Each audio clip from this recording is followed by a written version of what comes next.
Hello guys and welcome to a new video of playing against the bots.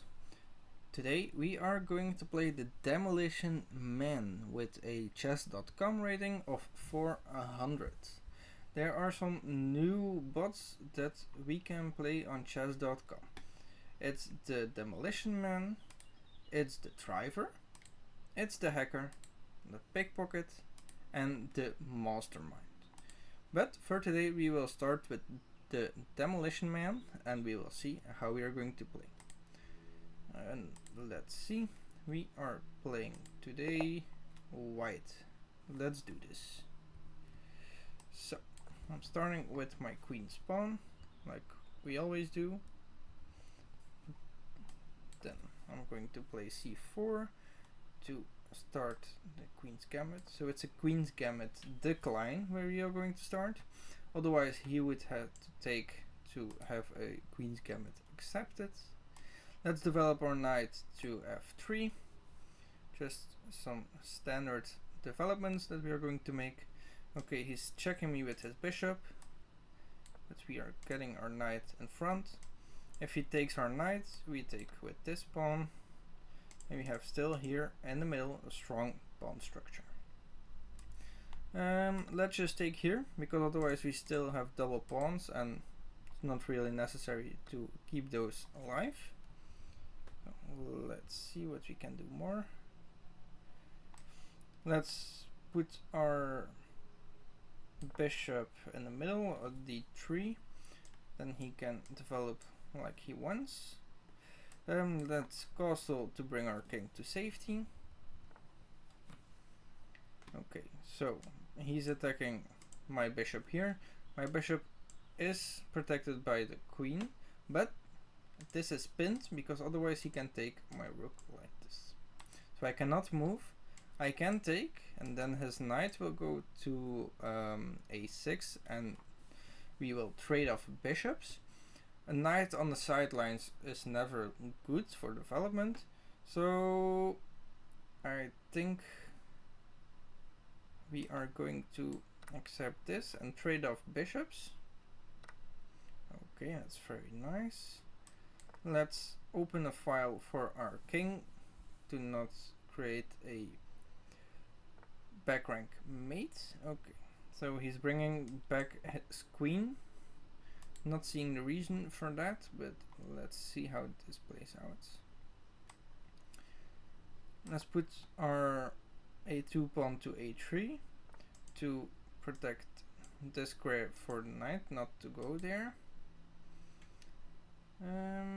Okay, so he moved twice his queen already. Let's just attack the queen. So it's vulnerable now. Okay, he moved it to c8 and let's see what we can make of this. Going to put our rook more to the center on e1. He keeps moving his queen for the reason that I don't see right now, but let's put our pawn more to the middle. If he takes, we can take with our rook. Okay,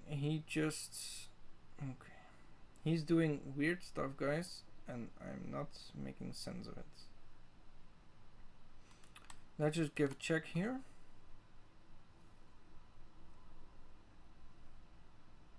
Let's see what he is going to do. He can move his king, but then he cannot castle anymore. He can put his knight in front, but we can trade off knights then. Or he can put his queen in front, but I don't think he can do. And last of all, he could put his pawn there, and that's what he did. So let's take this pawn first. If he takes with his knight, we can take with our knight this pawn, like I see. But we need to realize, once we move our knight, it's a discover check by the rook. So we can look for any attacks that we can take on vulnerable pieces, like for example we can put our knight here.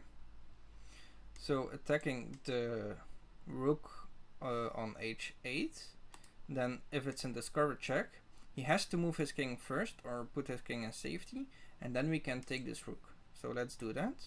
Let's put our knight to g6 to then attack the rook on h8. So it's a discovered check. He has to move or put something in front of it.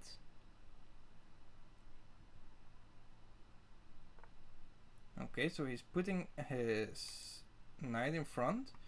So we don't take this right now because this knight is not protected by any pieces of black.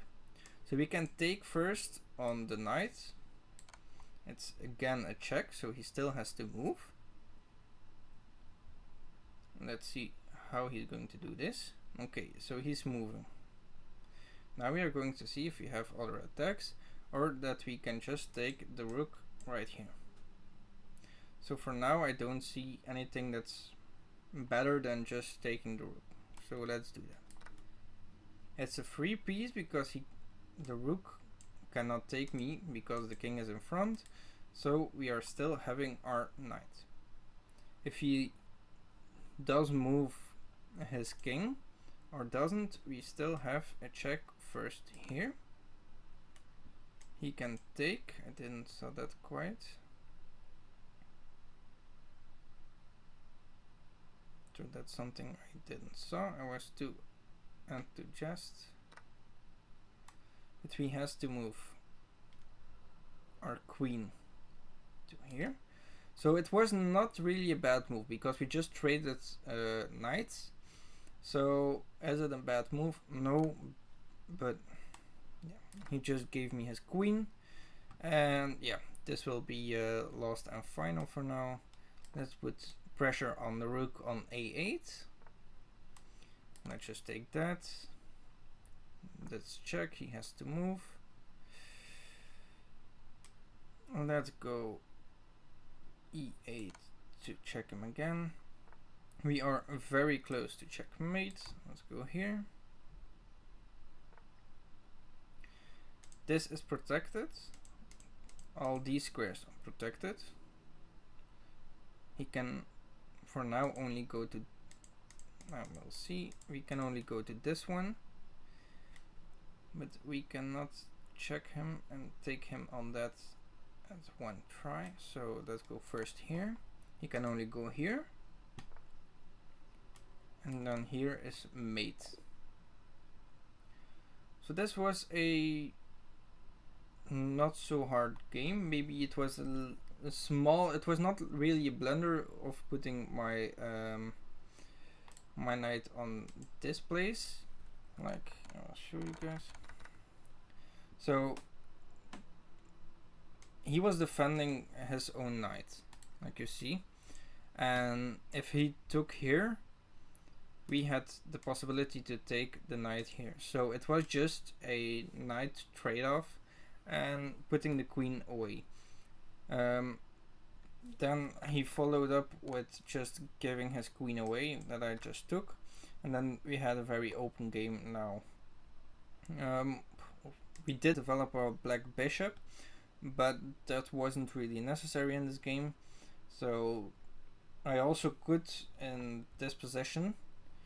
So he put it his pawn on h5. We could take first here and then attacking the rook. So we had an extra pawn, but I think in the end it didn't really matter that much. Further, I see that we had two little mistakes, two little missers, but nothing else. Yeah, for here we at the end we couldn't done better, I think. Yeah, I could move first my queen, but then he could go to the back rank, so I think we did very nice. So guys, I hope you guys enjoyed this game. We are going to see for the other one, the driver, another time. I will make another video of that. It's an 850, so it would not be a problem in here. The third one is the hacker, that's 1337. That will be a challenge, but not that I cannot make it through that. So I hope